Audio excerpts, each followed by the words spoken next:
Hello, welcome to this short supplement on Planck units for the Expansion of the Universe course. The lecture script is available at a link given in the description of this video.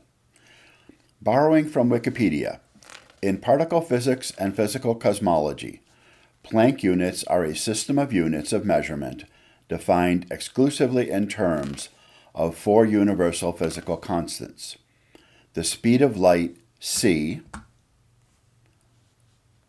Newton's gravitational constant, g, the reduced Planck's constant, h bar, and Boltzmann's constant, k sub b. Expressing one of these physical constants in terms of Planck's units yields a numerical value of 1. They are a system of natural units defined using fundamental properties of nature, specifically properties of free space, rather than properties of a chosen prototype object. Originally proposed in 1899 by German physicist Max Planck, they are relevant in research on unified theories such as quantum gravity. From those four physical constants, we can define the Planck length, which numerically is 1.6 by 10 to the minus 35 meters, what we would consider a very small length. The Planck mass, m sub p, 2 by 10 to the minus 8 kilograms, not that small a mass. The Planck time, t sub p, 5 by 10 to the minus 44 seconds, a very small amount of time.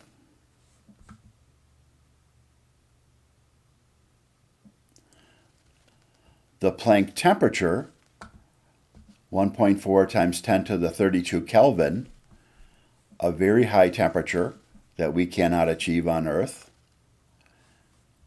And the Planck energy, 1.2 times 10 to the 28th electron volts, a very high energy for a single elementary particle. Planck units are relevant to us in this cosmology course for four reasons.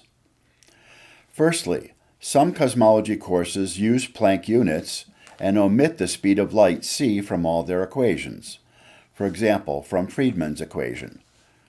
While this is useful for physicists, we learners need to know this in order to understand equations and do calculations. Secondly, if we assume that radiation dominated expansion from the moment our universe was created, we get that the radiation temperature at the Planck time is close to the Planck temperature. The speed of light and the gravitational constant appear in general relativity and the Friedmann equation. The reduced Planck constant appears indirectly in the energy density of radiation, since the energy of a photon is Planck's constant times the frequency for the photon. Still, it is not obvious to me how working backward from the present value of Hubble's constant and the cosmic microwave background temperature manages to get approximately the Planck temperature at the Planck time. Thirdly, the Planck scale, at which particle energies are at the Planck energy, which occurs near the Planck time and the Planck temperature, is the energy scale at which quantum mechanical effects of gravity become significant. We cannot rely on general relativity or the Friedmann equation. We require a verified theory of quantum gravity, but we do not have one at present. For Big Bang cosmology, the time before the Planck time is called the Planck epoch or Planck era, and there are no testable theories for this regime.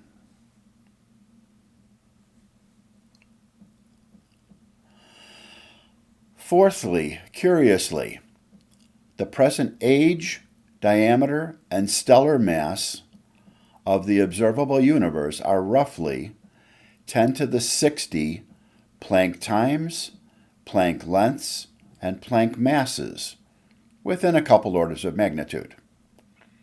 The Hubble constant is roughly 1 over 10 to the 60 Planck times.